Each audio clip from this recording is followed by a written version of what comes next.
Hi guys, welcome back to the Tech Chat. Now, buying a new monitor can be a bit tricky. There's loads of things to consider, whether it's the size and resolution, the type of panel used, refresh rates, response times, adaptive sync technologies, ports. What if you want to use the monitor with a games console, or maybe you've been eyeing up one of these fancy ultra-wide monitors, or perhaps you're wondering if you should invest in a 4K monitor. It can all be a bit overwhelming. You can of course just type into Amazon something like 24-inch gaming monitor, filter it by customer rating, and then buy one that looks nice and that's within your budget. That's one way of doing it, but even a basic monitor will set you back £100, $150. So before you go and buy one and spend your hard-earned money, just give me a few minutes and I'll run you through everything you need to know about buying the right monitor for you, and I put links to my favorite recommended monitors in the description below this video. Jeez, you believe that guy? I hate these snobs. So let's kick off with the most important stuff, size and resolution. You can get monitors in all sorts of sizes from 17 to 40 inches. The most common size is 24 inches and it's big enough to make a useful second screen if your main computer is a laptop, and it's popular enough that there are loads to choose from, and they're usually pretty cheap. Now, the vast majority of 24-inch monitors have a resolution of 1920 by 1080, also known as Full HD, which is the same resolution as most TVs. The next size up is 27 inches, which is becoming much more common and popular with gamers and power users who want the extra screen real estate. Now, if you get a 27-inch monitor with the same 1080p resolution, everything starts to get a little bit blurry or less sharp because the pixels are bigger, so the pixel per inch density is lower. In my experience, if you want a 27-inch monitor, I would definitely recommend getting one with a 2560 by 1440 resolution, also known as Quad HD. Unless you're a casual user who just wants something cheap and basic, I'd say a 27-inch 1440p, in my opinion, is the perfect monitor and resolution combination right now, but it does add to the price. But what about 4K and ultra-wide monitors like this one? Well, you can get 4K or 3840 by 2160 monitors as small as 24 inches, but the most popular size is 27 inches. Still though, I don't think 27 inches is big enough to really take advantage of all those extra pixels. And things like text and icons will start to look smaller. You can of course make them bigger using scaling in Windows and Mac, but it doesn't work well for everything. I would say if you really want a 4K monitor, get at least a 30-inch or bigger one. I think that'd be the best suited to that sort of high resolution, and you can really then take advantage of all that extra detail, all those extra pixels. I've talked about 4K monitors quite a bit in other videos, but what exactly is the benefit of getting a 4K monitor? I mean, everyone's talking about 4K TVs and 4K Blu-rays and the next generation of consoles supporting possibly 4K gaming and at least having UHD players. So what's the point in getting a 4K monitor? Well, basically they have 8 million pixels. That's 4 times as many compared to a normal Full HD monitor. And what that means is everything's sharper, clearer, and generally appears more detailed. But the problem is, pushing 4 times as many pixels means you need a much faster computer to power it, especially if you're gaming. If you up the resolution to 4K, it will have a massive impact on your frame rate in games.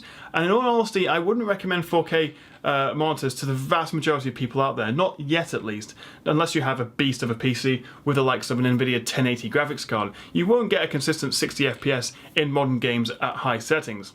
So for gamers, stick to a 24 or 27-inch monitor with a 1080p or 1440p resolution respectively. However, if you're a creative professional, maybe a developer, someone who really wants a big monitor but wants to keep it looking sharp, a 4K is a good choice, and there are good 4K monitors getting more affordable, but do just make sure your PC is powerful enough to run it, and crucially has the right ports, but we'll talk about more about that later on.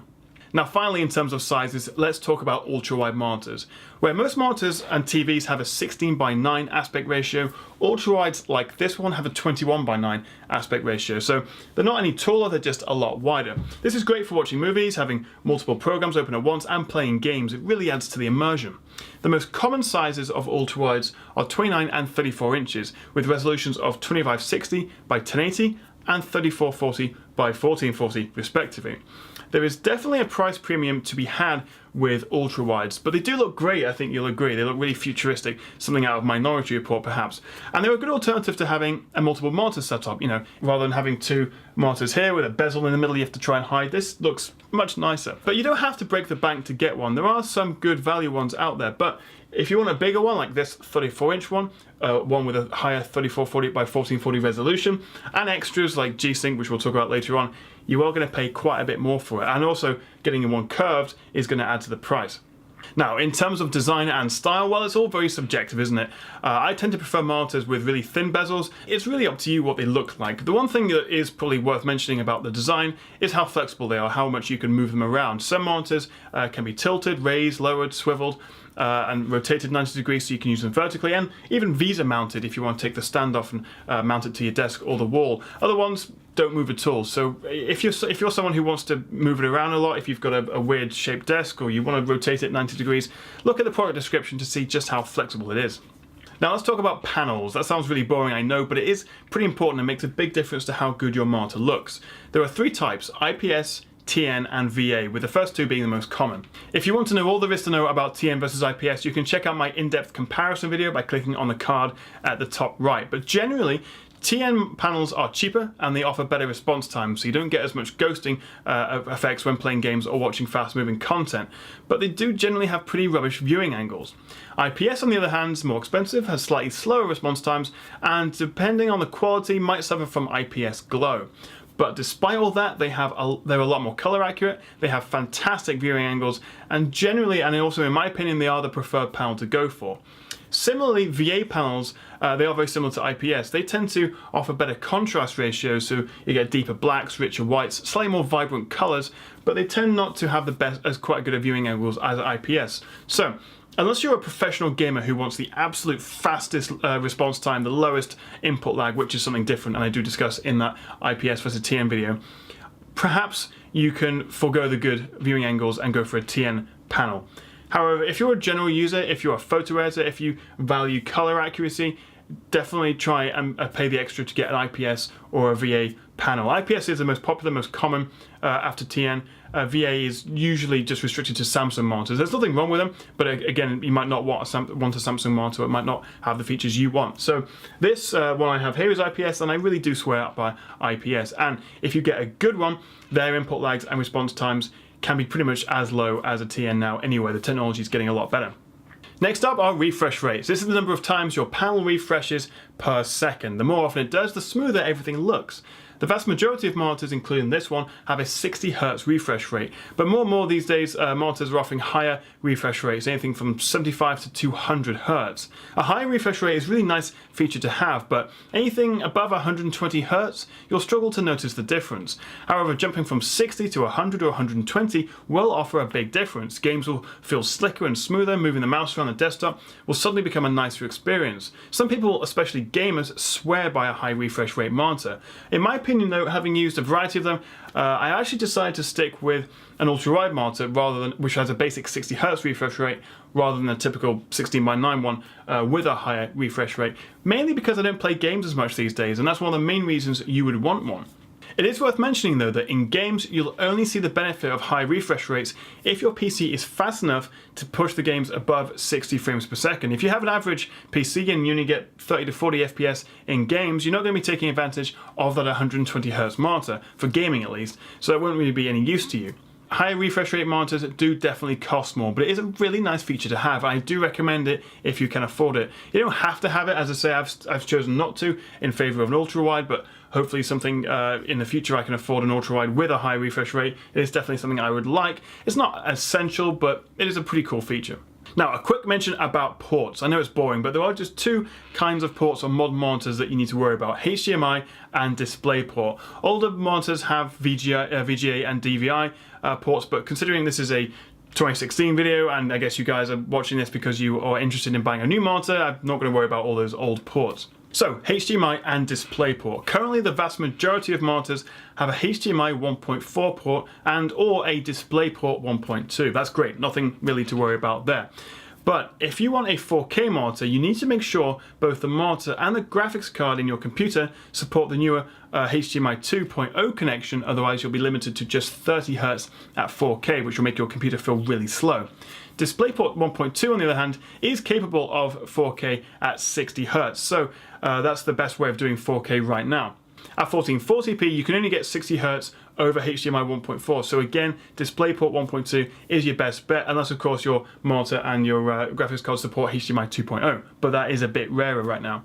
So the moral of the story is, where possible, use a DisplayPort 1.2 connection, but HDMI is fine for 1080p or 1440p resolutions as long as you're not running a high refresh monitor.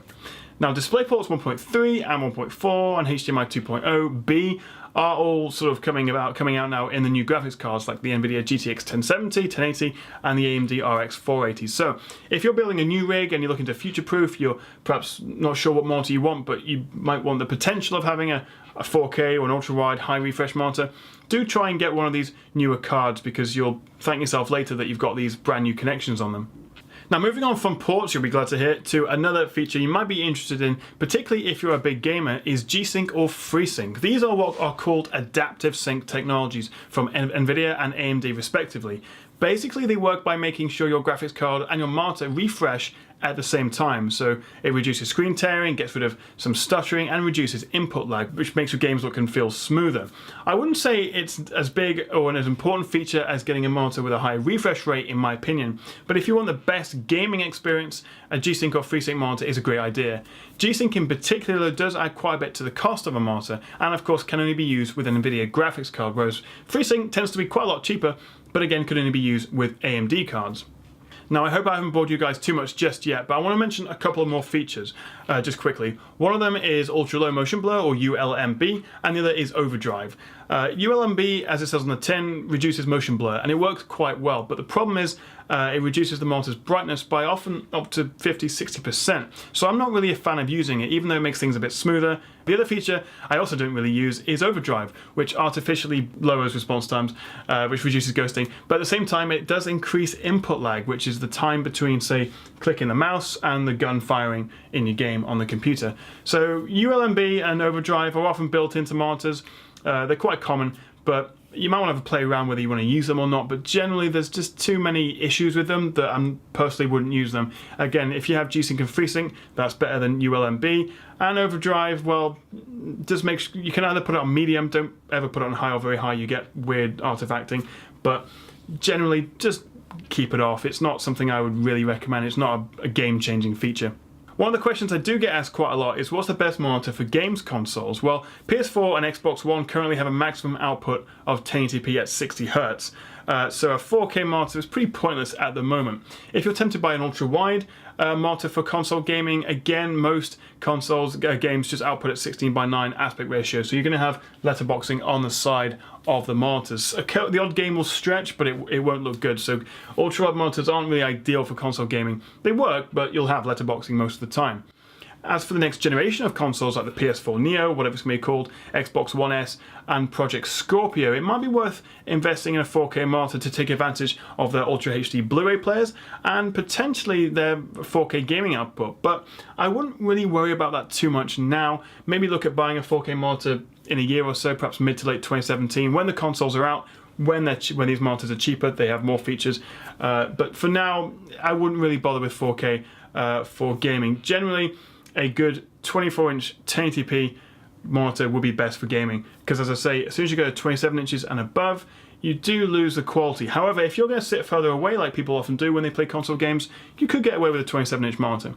Now, what would be the perfect monitor? For some, an ultra-wide like this, it doesn't have all the bells and whistles, this doesn't have G-Sync or a high refresh rate, but I really do appreciate the wide angle. For many of you though, a solid 27-inch 1440p IPS high refresh rate G-Sync monitor would be the ideal, the perfect monitor, but you are going to pay for those features. You're looking at about £600 or $800 for a monitor like that. All of these features don't come cheap.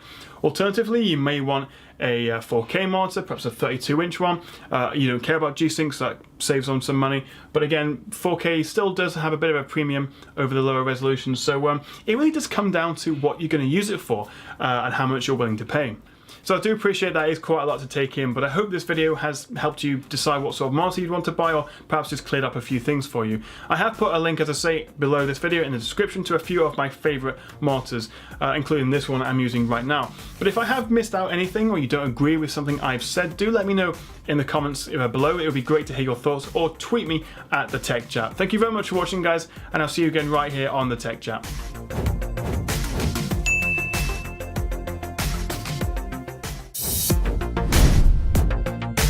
Hi guys, welcome back to the Tech Chat. Now, buying a new monitor can be a bit tricky. There's loads of things to consider, whether it's the size and resolution, the type of panel used, refresh rates, response times, adaptive sync technologies, ports.